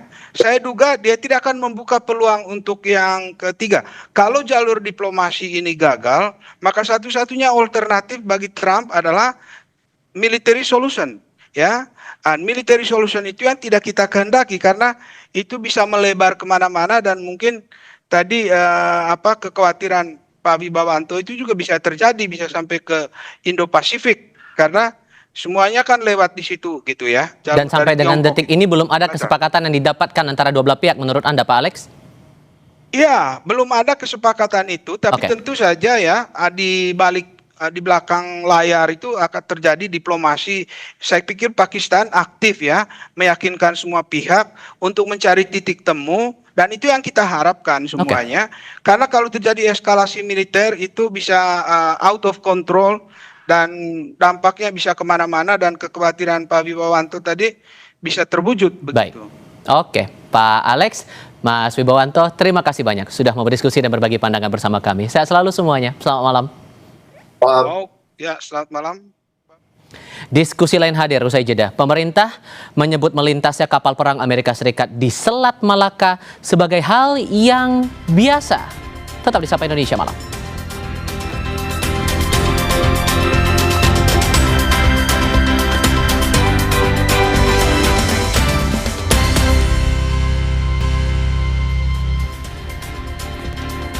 Kita ke topik diskusi berikutnya, Saudara. Pemerintah menanggapi kemunculan kapal perang Amerika Serikat di Selat Malaka. Menteri Luar Negeri Sugiono menyebut melintasnya kapal Amerika Serikat itu hal yang biasa.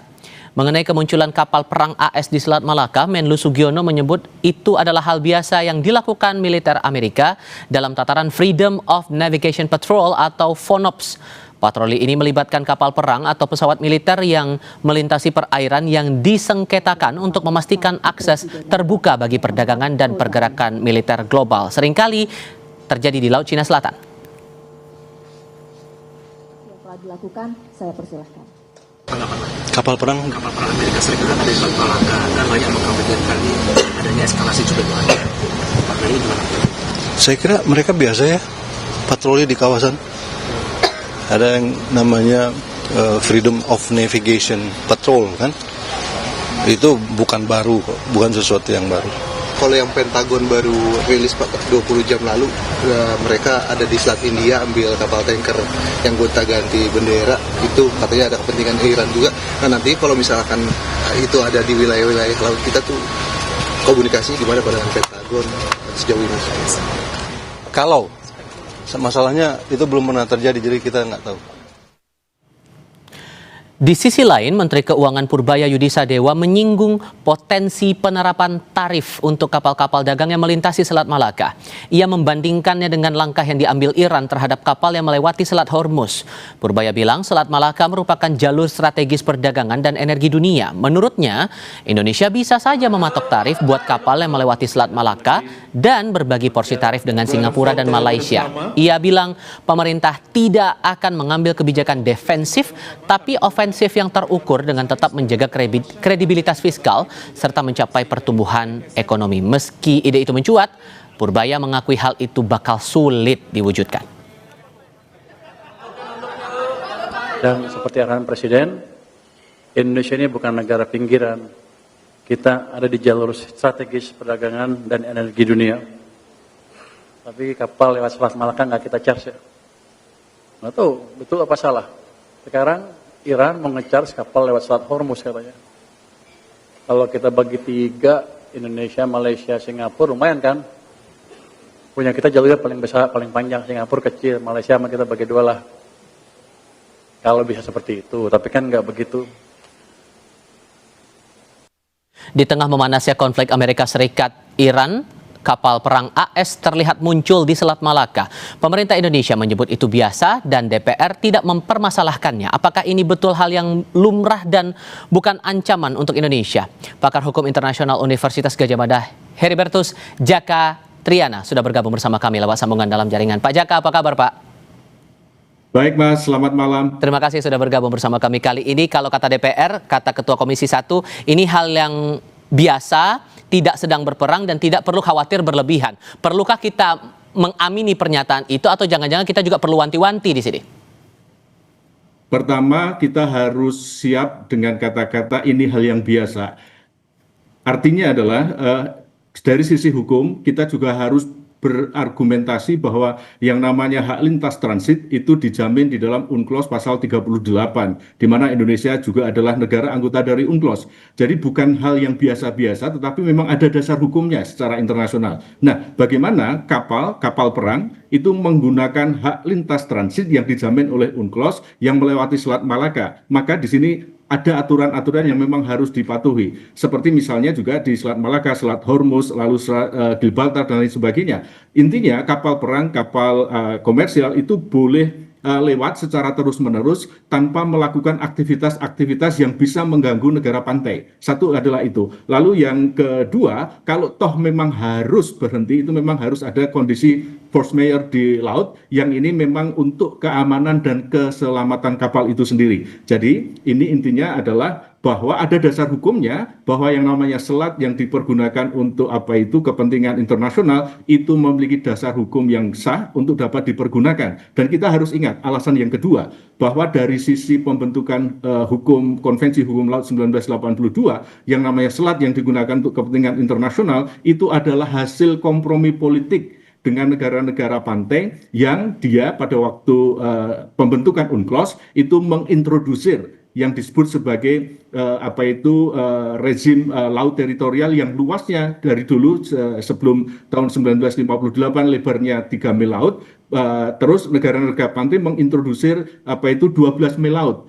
Yang ini intinya memiliki kepentingan kedaulatan yang dimiliki oleh negara pantai. Negara-negara maritim besar menentang itu. Sehingga komprominya adalah mereka meminta selat yang dipergunakan untuk kepentingan pelayaran internasional harus dibuka untuk kepentingan ekonomi, untuk kepentingan politik, ekonomi yang lebih luas sehingga sama-sama untung. Sehingga dari sisi asbabul nusul terkait dengan hak lintas transit, selat, lalu juga rezim laut teritorial itu memiliki dasar hukum yang sah, dan juga kita harus secara fair menyatakan bahwa ada dasar hukumnya. Jadi sekali lagi ini legal, tapi bukan hal yang biasa-biasa. Kenapa kalau biasa-biasa? Ada potensi-potensi yang memang harus diukur, harus ditetapkan oleh negara pantai untuk menjaga keamanan, ketertiban, dan juga kenyamanan pengguna. Apalagi ini konteksnya AS masih berperang dengan Iran, itu satu hal. Kemudian kalau kita lihat, ini koreksi kalau saya keliru ya Pak, kegiatan yang dilarang yang dalam UNCLOS diatur dalam 1982, kemudian diratifikasi dalam undang-undang kita, Undang-Undang 17 tahun 1985, itu kan ada batasannya tuh. Tidak boleh melakukan yang mengancam kedaulatan, latihan senjata, mata-mata, propaganda, melakukan penangkapan ikan dan lain-lain. Tapi bagaimana kemudian kita bisa menjamin upaya AS yang menyebut ini sebagai langkah untuk lintas damai itu betul-betul tidak melanggar aturan, Pak? Apakah sebatas izin saja?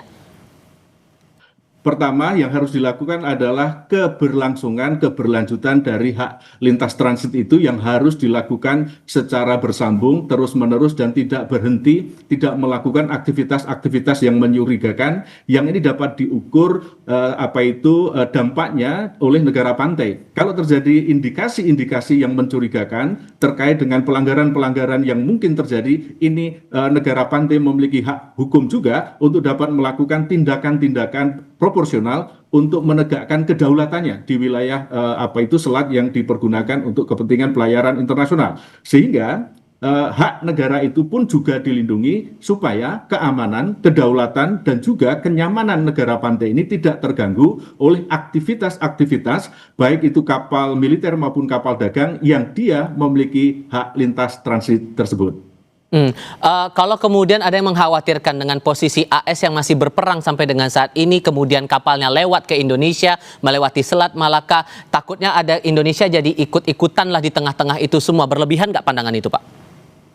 Saya kira tidak. Sepanjang satu dapat dibuktikan secara nyata, satu indikasi dari motivasi kenapa Angkatan Laut Militer Amerika itu mondar-mandir di sana. Ada kebutuhan, ada hal yang memang sedang terjadi di wilayah yang lain. Itu adalah salah satu motivasi yang sah. Lalu yang kedua, terkait dengan exercise dari otoritas negara pantai, saya kira ini juga harus dapat dibuktikan, dapat diperlihatkan kepada khalayak ramai, khalayak umum, bahwa mereka menjalankan tugas dan fungsinya sebagai otoritas yang memiliki kewenangan-kewenangan hukum sebagai bentuk kedaulatan yurisdiksi negara pantai.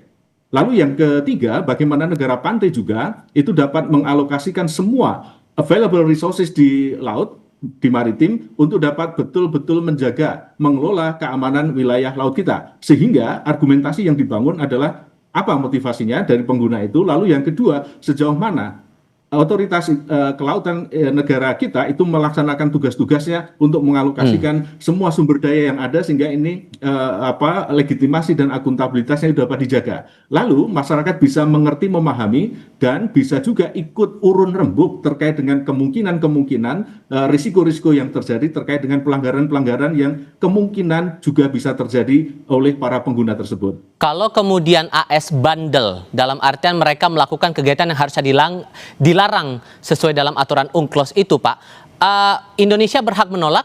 Kalaupun menolak, langkahnya kayak gimana, Pak? Pertama harus dibuktikan apakah kebandelannya itu sekali lagi mengganggu, mengancam keamanan perdamaian Indonesia. Nah, indikator ini itu harus betul-betul diperhatikan dan dapat dibuktikan secara saintifik. Ada direct causes, satu, lalu ada direct actions, dua, lalu yang ketiga ada apa yang disebut sebagai kerugian-kerugian baik material maupun imaterial dari kegiatan-kegiatan yang dilakukan, yang ini sudah intinya menjadi sebuah praktek-praktek yang bisa dibuktikan dalam penggunaan pengelolaan dan juga pemanfaatan laut, yang ini dapat dibuktikan dari misalnya terkait dengan laporan, terkait dengan bukti oceanografi, navigasi, dan lain sebagainya. Dan juga ketika ada indikasi misalnya kapal perang itu zigzag melebihi misalnya 6 nautical miles sampai ke negara pantai, itu adalah ada indikasi-indikasi yang mencurigakan yang patut diberikan tindakan-tindakan peringatan yang terarah, terukur, proporsional, dan dapat dikomunikasikan kedua belah pihak. Negara pantai Indonesia kalau itu terjadi dan terus-menerus membawa kemungkinan kerugian, dapat menerapkan langkah-langkah yang memang dirasa perlu untuk menegakkan kedaulatannya di wilayah itu. Sederhananya bahwa kita punya hak untuk menolak itu ya Pak ya? Pasti. Dan ada dasar hukumnya. Oke, mungkin ini penegasan saja Pak. Kalaupun kemudian ada hak bagi AS untuk melintasi itu, ada benefit, ada risiko kan? Apa risiko yang mungkin harus betul-betul harus betul-betul diwanti-wanti dari sekarang?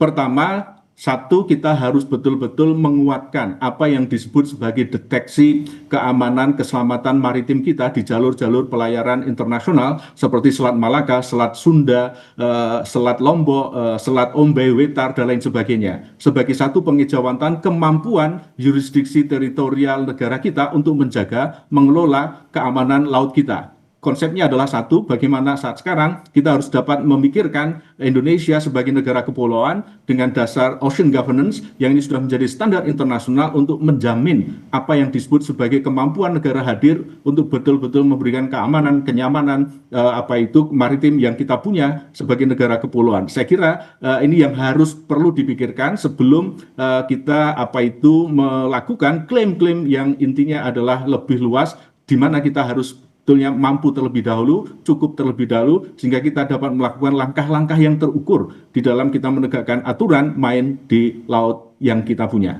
Ini Selat Malaka lagi jadi atensi juga Pak, selain Selat Hormuz ya.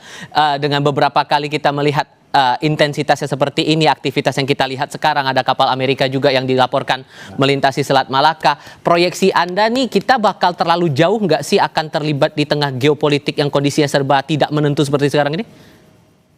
Satu hal yang harus kita kritisi dengan pikiran jernih, fair dan objektif adalah pertama, jangan kita langsung melakukan pernyataan-pernyataan yang justru satu membingungkan, membuat ambigu, dan juga besar sekali gapnya antara apa yang tertulis dengan yang terjadi karena kasus di Iran dengan Amerika terkait dengan penggunaan Selat Hormuz yang berdampak di Selat Malaka dan lain sebagainya. Pertama adalah jangan reaktif, jangan insidental, tetapi kita juga harus memiliki satu baseline kebijakan terukur untuk kemaritiman kita sesuai dengan satu, UNCLOS, dua, kepentingan nasional kita, undang-undang kita, dan yang ketiga adalah praktek kebiasaan yang sudah terjadi dan itu menjadi opini juris dan praktek negara yang sudah menjadi hukum yang berlaku di laut. Satu adalah itu. Lalu yang kedua, saya kira terkait dengan isu-isu yang muncul terkait dengan pajak atau tol di Selat Malaka. Itu juga disinggung oleh Pak Purbaya tadi pagi ya.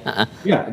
Betul, kita juga harus secara fair menyatakan kalau itu pajak maka itu adalah ilegal. Tetapi bagaimana kalau misalnya Indonesia menerapkan PNBP yang berbasis jasa terkait dengan aktivitas di Selat Malaka yang ini merupakan direct services yang diterima oleh pengguna, saya kira ini diperbolehkan sebagai satu alternatif revenue di dalam penggunaan Selat Malaka ataupun Selat Sunda yang kita punya untuk aktivitas jalur pelayaran internasional.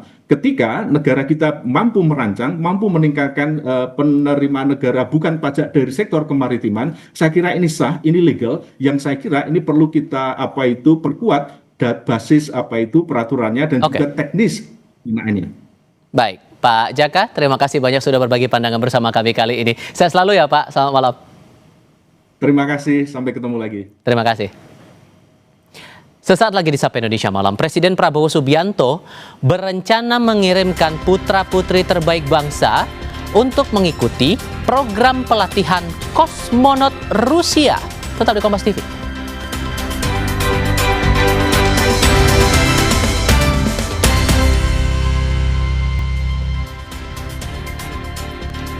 Saudara, Presiden Prabowo Subianto berencana mengirimkan putra-putri terbaik bangsa untuk mengikuti program pelatihan kosmonot Rusia. Rencana ini adalah tindak lanjut dari pertemuan bilateral antara Presiden Prabowo dengan Presiden Rusia Vladimir Putin. Rencana tersebut disampaikan Menteri Luar Negeri Sugiono yang menyebut kerjasama dengan Rusia mencakup bidang ilmu pengetahuan, teknologi, dan antariksa. Menlu bilang langkah ini tak hanya sekadar pengiriman personel, tapi simbol kemajuan bangsa, di mana pengiriman awak atau alat ke luar angkasa dianggap sebagai parameter penting sebuah negara yang telah memiliki keunggulan di bidang teknologi tinggi. penguatan posisi Indonesia di dunia internasional dan perlindungan generasi. Hal-hal lain yang dibahas juga mengenai kerjasama di bidang ilmu pengetahuan dan teknologi, kemudian antariksa.